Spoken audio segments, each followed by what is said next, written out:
जय हिंद दोस्तों।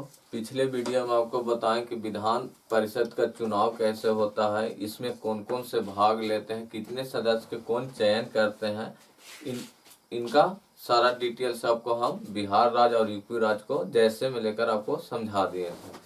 और इसमें सदन की अवधि और विधानमंडल के सदस्यों के योग्यता के भी बात कर लिए। इसमें विधान सभा और विधान परिषद के सभापति और विधानसभा का अध्यक्ष के भी बता दिए।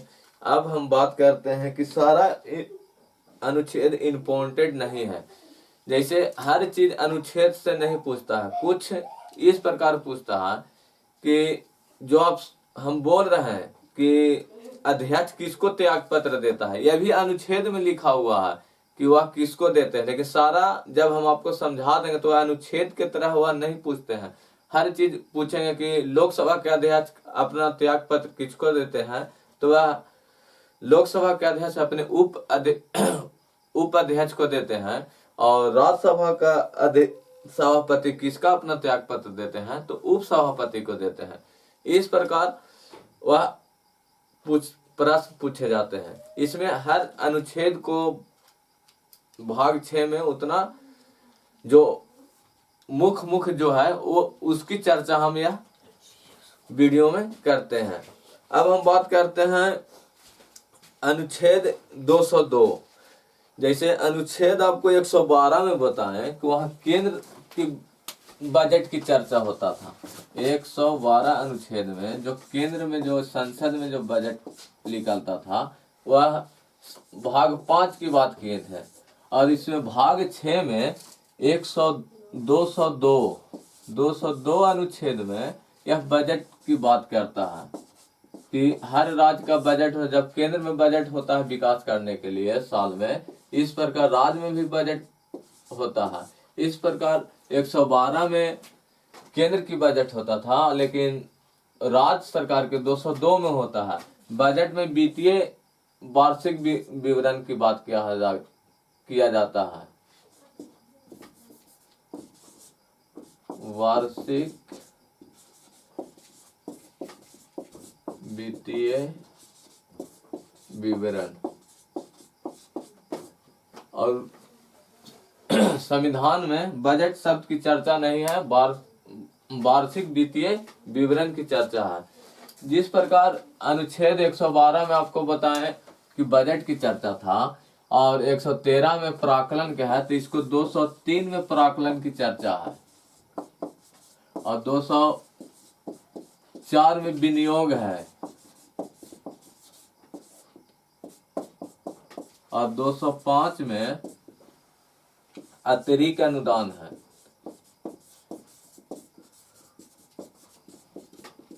और 206 में लेखा अनुदान।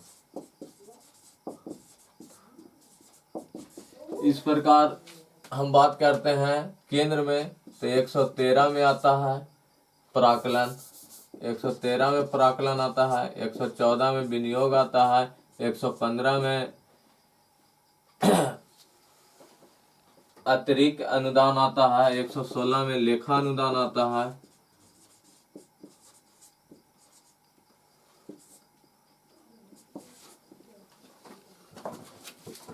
अब इस प्रकार जो भाग 5 में पढ़ा है वही चीज भाग 6 में है, जो सिर्फ अनुच्छेद चेंज है। इसमें 112 में बजट की बात किया गया था, इसमें 202 में बात किया गया था, उसमें 113 में प्राक्कलन की बात किया गया था, और इसमें 203 में कहा गया है। विनियोग 204 इसमें है, और उसमें केंद्र में 114 है। इस प्रकार दोनों अनुच्छेद सेम टू, दोनों प्रक्रिया एक है, लेकिन अनुच्छेद अलग अलग है। अब हम बात करते हैं राज्यपाल के अध्यादेश। राज्यपाल के अध्यादेश, उसमें राष्ट्रपति का अध्यादेश था, इसमें बिहार राज्य के एक राज्यपाल की है, इसका राज्यपाल का अध्यादेश है। इसका अध्यादेश 213 में है, राज्यपाल का अध्यादेश 213 में है, और यही एक इधर कर देंगे तो 123 में राष्ट्रपति का है, ये राज्यपाल का है,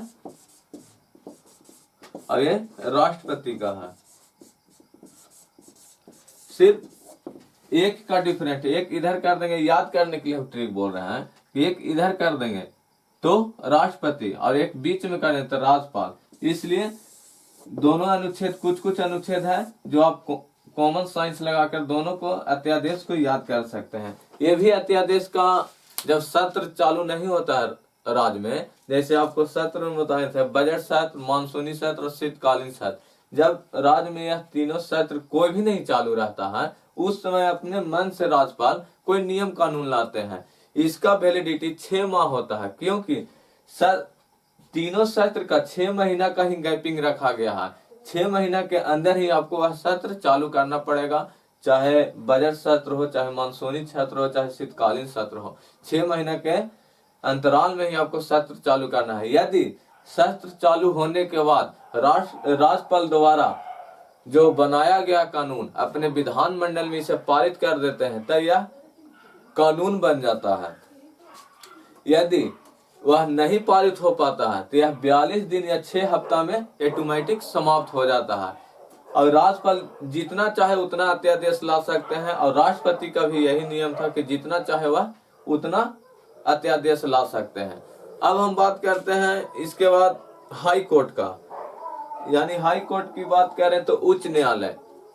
उच्च न्यायालय जो होता है, हर राज्य में एक हाई कोर्ट होता है, और कुछ छोटे छोटे राज्य को मिलाकर एक क्षेत्राधिकार के रूप में भी हाई कोर्ट को खोल दिया जाता है। जैसे गुवाहाटी, असम, त्रिपुरा, मिजोरम और सभी को जो है वह एक जगह पर खोल दिया गया है। वहां क्षेत्राधिकार उतना दूर में आता है। और इस प्रकार यदि बड़ा राज्य है उसका खंडपीठ भी खोल सकते हैं। जैसे यूपी में हाई कोर्ट 2 है, एक लखनऊ, एक इलाहाबाद। इस प्रकार खंडपीठ भी खोलने के लिए भी अलाउ करती है। अब हम सुप्रीम कोर्ट का जो व्यवस्था था यह यूएसए के संविधान से लाया गया था, और जबकि भारत की पहली हाई कोर्ट की स्थापना सन 1861 अधिनियम पर 1862 में कलकत्ता, बंबई और मद्रास में खोली गई थी। जैसे सुप्रीम कोर्ट का जो भी व्यवस्था लाया गया वह अमेरिका से लाया गया था, और हाई कोर्ट का जो भारत के किस अधिनियम पर है तो 1861 के अधिनियम पर है। यह 1862 में 3 जगह पर खुला था, कलकत्ता, बंबई और मद्रास में 3 जगह हाई कोर्ट का खोला गया था। अब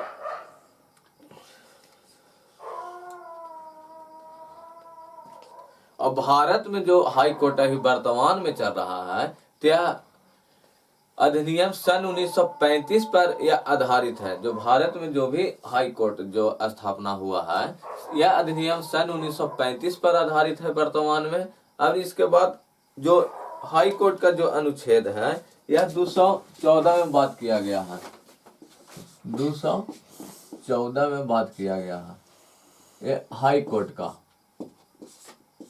लेकिन सुप्रीम कोर्ट का कितना बात किया गया है, 124 में। यह भी देखिए मिलता जुलता ही है, सिर्फ आर्टिकल 1 का अगर एक इधर कर देते हैं बीच से निकाल कर सुप्रीम कोर्ट का होगा, यदि एक बीच में कर देते हैं तो वह हाई कोर्ट का हो जाएगा।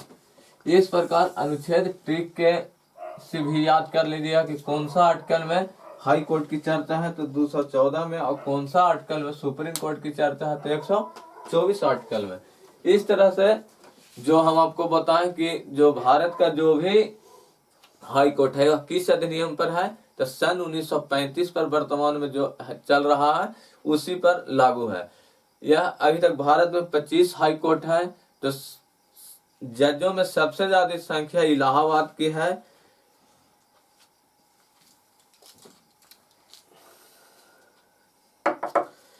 इससे पहले आपको बताएं हाई कोर्ट जो है जो किसी भी जो राज्य बड़ा है, जैसे यूपी के क्षेत्रफल बड़ा है इसलिए उन्हें खंडपीठ भी खोल सकते हैं।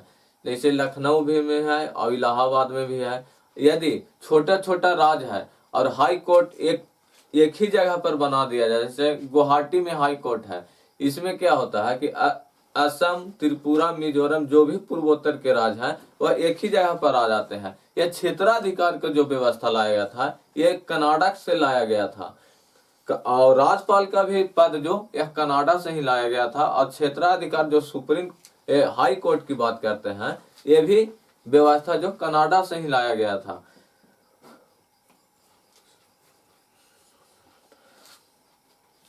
हाँ, और सुप्रीम कोर्ट के जो जज जो संख्या बढ़ती है इसका जो राष्ट्रपति बढ़ाते हैं, लेकिन सॉरी हाई कोर्ट का जो जज की संख्या में जो वृद्धि होता है यह राष्ट्रपति पर है।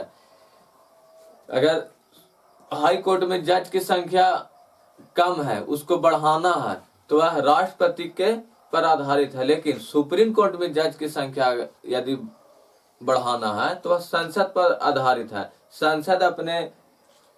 संसद भवन वह पारित करते हैं कि हाँ जज की संख्या बढ़ाना पड़ जाए, और यदि सुप्रीम कोर्ट की जज की संख्या बढ़ाना है तो इसको लिए आपको सुप्रीम कोर्ट के मुख्य न्यायाधीश और हाई कोर्ट के न्यायाधीश मिलकर दोनों सिफारिश करते हैं राज्यपाल को, और राज्यपाल राष्ट्रपति को कहते हैं कि हमारे हाई कोर्ट में, इस राज्य के हाई कोर्ट में, जैसे बिहार के राज्य की हाई कोर्ट पटना है, तो इसमें कौन कौन से अगर जज के बहाली करना है तो कौन कौन सिफारिश करेंगे। पहला कहते हैं सुप्रीम कोर्ट के मुख्य न्यायाधीश, उसके बाद हाई कोर्ट के मुख्य न्यायाधीश और उस राज्य का राज्यपाल, और उसके बाद तीनों मिलकर राष्ट्रपति के पास जाते हैं कि इस राज्य में जज की संख्या को वृद्धि करना चाहिए। लेकिन सुप्रीम कोर्ट में जो जज की संख्या बढ़ती है वह संसद में पारित होने के बाद सुप्रीम कोर्ट में जज की संख्या बढ़ता है। सुप्रीम कोर्ट में क्या होता था कि कोलेजियम विधि अपनाया जाता था, लेकिन इसमें नहीं, कोलेजियम विधि नहीं अपनाया जाता है। इसमें डायरेक्ट सिफारिश सुप्रीम कोर्ट के सीजीआई और हाई कोर्ट के CGI, chief justice of India सिफारिश करते हैं, और राज्यपाल तीनों मिलकर राष्ट्रपति से कहते हैं कि इस राज्य के हाई कोर्ट की जजों की संख्या बढ़ाना चाहिए। अब बात करते हैं कि जज को तो इतना पावर किस योग्यता के अनुसार इन्हें जज बहाली होता है। यदि कोई जज डिस्ट्रिक्ट कोर्ट में 5 साल जज का काम किया हो या 10 साल डिस्ट्रिक्ट कोर्ट में वकील है और राज्यपाल के नजर में कानूनी का अच्छा जानकार है, तब उसे जज बनाया जाता है। और इनका जो महाभियोग जैसे इनका हटाने का भी प्रक्रिया लागू है। यदि इनका शपथ कौन दिलाता है, हाई कोर्ट में जब नियुक्ति होता है तो हाई कोर्ट का जो शपथ दिलाते हैं तो वह राज्यपाल दिलाते हैं, लेकिन त्याग पत्र वह हाई कोर्ट का जज किसको देते हैं, वह राष्ट्रपति को देते हैं। जैसे शपथ दिलाने के लिए राज्यपाल दे देते हैं, लेकिन जब हाई कोर्ट का जज अपना त्याग पत्र किसको देंगे तो वह राष्ट्रपति को देंगे। इसी तरह से सुप्रीम कोर्ट का भी जज अपना शपथ कौन दिलाता है तो राष्ट्रपति दिलाते हैं, और अपना त्याग पत्र किसको देते हैं सुप्रीम कोर्ट के जज, तो भी राष्ट्रपति को ही देते हैं। यदि त्याग पत्र नहीं दिया और जो पाया वह न्याय सुनाते जा रहा है जज, माने जज का दिमाग पगला गया है, तब इसमें क्या होता है कि महाभियोग की भी प्रक्रिया, हटाने का भी प्रक्रिया है। इसमें क्या होता है कि आपको संसद में यह पारित करना पड़ेगा कि फलाना जज मनमानी बहुत ज्यादा कर रहा है, वह किसी को भी सजा क्या सुनाना चाहिए और क्या सुना दे रहा है, या निष्पक्षता उसमें नहीं रह गया है, न्याय ठीक ठाक नहीं सुना रहे हैं, बहुत गलती कर रहे हैं, इसलिए उन्हें संसद में ही महाभियोग की प्रक्रिया चलाया जाता है। अभी तक 2 व्यक्ति पर महाभियोग लागू हुआ है, सुप्रीम कोर्ट में रामास्वामी और हाई कोर्ट में रंगास्वामी पर लगाया गया, लेकिन यह दोनों ही पारित नहीं हुआ। और इसके बाद इनका कार्यकाल की बात करें तो इनका 65 वर्ष तक कार्यकाल होता है।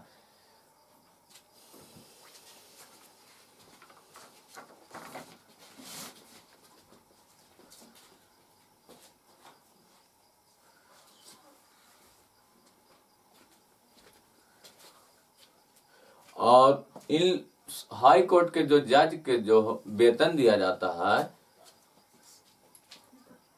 वह केंद्रीय संचित निधि के द्वारा दिया गया है। जैसे केंद्र में जो संचित निधि की बात कहें कि जो भारत सरकार का जो भी पैसा है वह एक संचित निधि, उसको पैसा जहां पे रखा जाता है उसको संचित निधि कहा जाता है। और संचित निधि के सारा पैसा किसके पास जमा है? वह आरबीआई बैंक के पास जमा है। इसलिए हाई कोर्ट का और सुप्रीम कोर्ट का जो भी जज है और या वकील है उनको किस तरह से पेमेंट दिया जाता है? तो वह दिया जाता है संचित निधि द्वारा। इस पर कोई कटौती नहीं किया जाता है। अब हम बात करते हैं कि सुप्रीम कोर्ट और हाई कोर्ट अपने से ही कर्मचारी को बहाली करते हैं और अपने से ही उसे निकाल देते हैं। उसमें कोई केंद्र सरकार की कोई नहीं, एसएससी तरफ से कोई बहाली नहीं होता है। वह अपने शुद्धता अपनाने के लिए अपने से ही बहाली करते हैं। पता चलेगा कि कोई कर्मचारी को बहाली कर देता है केंद्र सरकार, उसमें पता चलेगा केंद्र सरकार की केस गया तो वह काम ठीक से नहीं करेगा। इसलिए अपने न्याय बचाने के लिए वह अपने खुद ही सारी कर्मचारियों को बहाली करते हैं और अपने ही कर्मचारी को टर्मिनेट और डिसमिस खुद करते हैं। इससे निष्पक्षता नजर आता है। अब हम बात करते हैं अनुच्छेद 226। जिस प्रकार हाई कोर्ट, सुप्रीम कोर्ट मूल अधिकार पर रीट निकालने के लिए 5 तरह से मूल अधिकार में रीट निकालते हैं, उसी प्रकार सुप्रीम कोर्ट 226 अनुच्छेद के तहत मूल अधिकार पर भी रीट निकाल सकता है और अन्य मामले पर भी रीट निकाल सकता है। लेकिन सुप्रीम कोर्ट जो था अनुच्छेद 32 के अनुसार ही, जो भाग 3 में आपको अनुच्छेद पढ़ा है, उसके अधिकार ही सुप्रीम कोर्ट मूल अधिकार पर रीट जारी करता है, जिसको हम आपको बताए थे बंदी प्रत्यक्षीकरण, परमादेश, अधिकार परीक्षा, प्रतिहार या प्रतिषेध। इसके बाद आपको बताए थे उत्प्रेषण। यह 5 प्रकार के मूल अधिकार पर निकालता है। लेकिन वह आर्टिकल 32 के तहत सुप्रीम कोर्ट निकालते हैं, लेकिन 224 के तहत यह हाई कोर्ट निकालते हैं और इसके अलावा भी वह रीट निकालते हैं।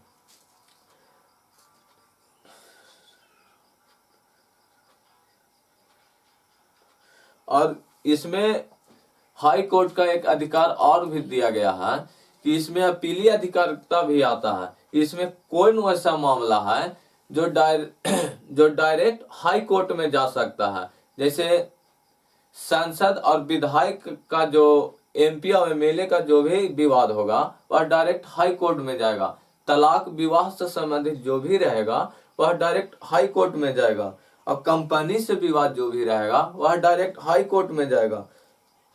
यदि कोई विरासत, जैसे कोई बहुत पुराना राजा महाराजा है और वो कह रहा है कि हम अपना हक हम इस वंश से हैं, उसका भी डायरेक्ट हाई कोर्ट में ही केस जाएगा।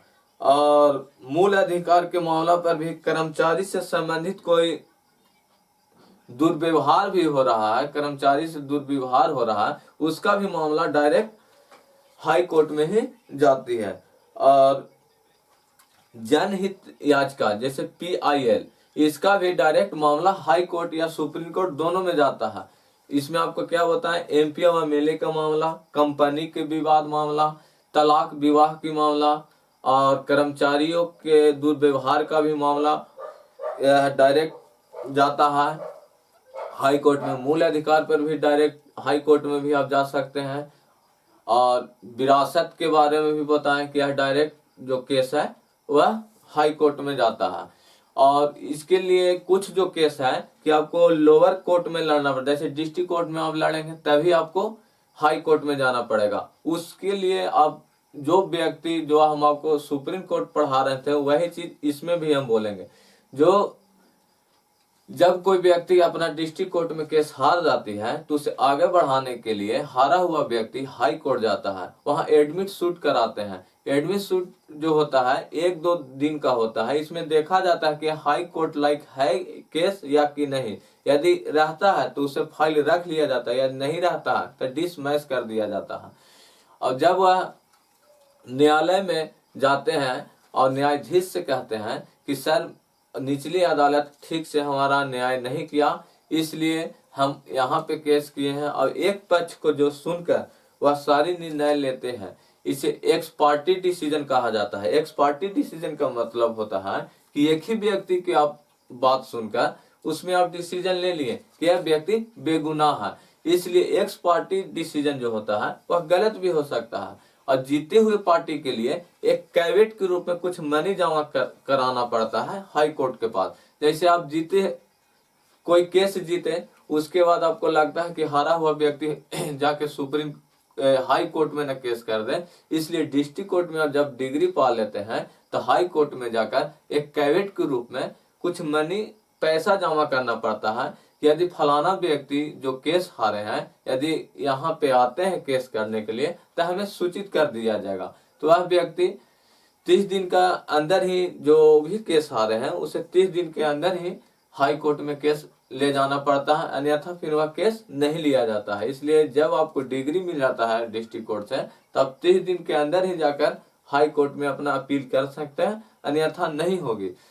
इसके बाद जो जीता हुआ व्यक्ति कैवेट के रूप में जो पैसा जमा करता है और जब हारा हुआ व्यक्ति वहां जाते हैं अपना केस के अपील करने, तब वहां का वकील जिसके पास आप जमा किए हैं तो आपको वह सूचित कर देता है कि फलाना व्यक्ति या केस को कार्रवाई को आगे बढ़ाना चाहते हैं, आप यहाँ आकर अपना भी दलील दीजिए। अब इसके बाद हम बात कर रहे हैं कि डिस्ट्रिक्ट कोर्ट की चर्चा अनुच्छेद 233 में है। डिस्ट्रिक्ट कोर्ट में क्या होता है कि निचली अदालत जिसे लोअर कोर्ट और जिला न्यायाधीश डिस्ट्रिक्ट कोर्ट, इसमें 2 कैटेगरी बांटा गया है। एक सिविल कोर्ट, एक सेशन कोर्ट। सेशन कोर्ट के कहा जाता है फौजदारी मुकाबला, सत्र न्यायाधीश या फौजदारी, और सिविल कोर्ट का जो होता है इसे कहा जाता है व्यवहार न्यायालय। व्यवहार न्यायालय इसमें क्या होता है, जमीनी विवाद